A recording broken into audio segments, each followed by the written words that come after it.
Standard medical advice is straightforward. To receive the best care, you must tell your doctor absolutely everything. But for a patient with a history of severe trauma or abuse, that same honesty changes the trajectory of their care. Checking the trauma box on a standard clinical intake form rarely leads to specialized support. Instead, it can trigger a paper wall, a shift where systemic suspicion begins to color the interpretation of every physical symptom.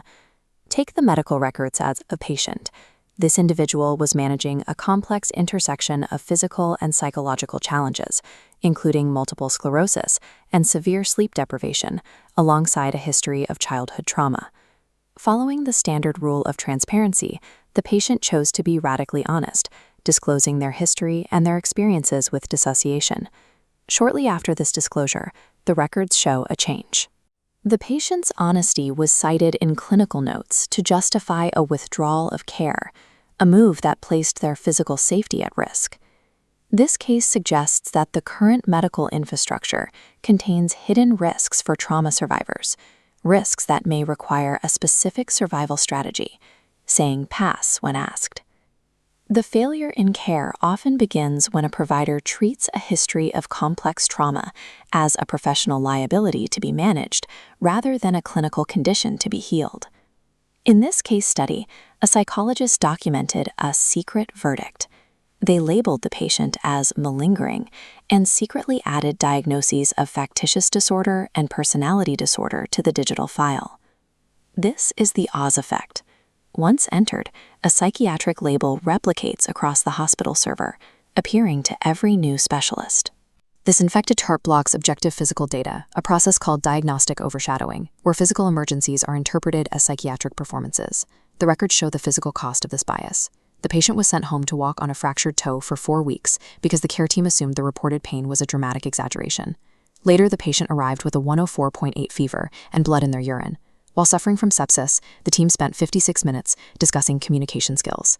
The chart instructed providers to reassure the patient rather than investigate the infection. A single psychological label has the terrifying power to remove a patient's physical reality from the clinical conversation.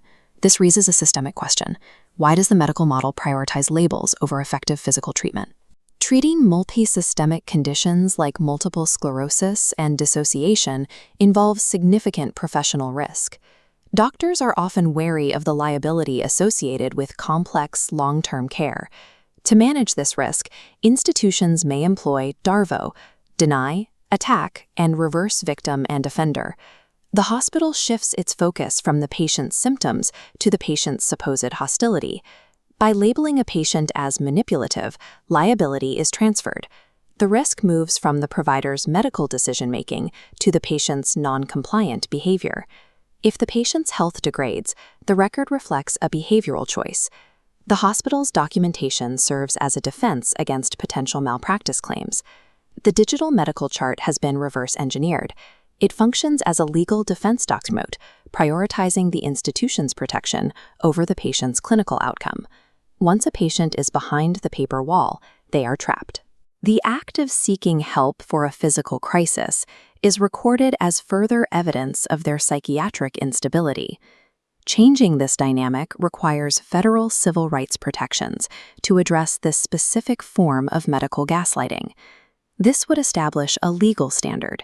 Using a psychiatric diagnosis to retaliate against a patient or using a trauma history to deny care for a physical emergency is a violation of the Americans with Disabilities Act. Currently, those legal protections are not in place. The system remains structured to protect the provider while the patient remains vulnerable. Given these systemic incentives, what do you do when you are handed a clinical intake form at a standard doctor's office? You must recognize that your trauma history is private property. The current medical system has not demonstrated that it can hold that information safely. Unless you are in a highly specialized, trusted trauma-informed setting, the most effective way to protect your medical care is to say pass when asked.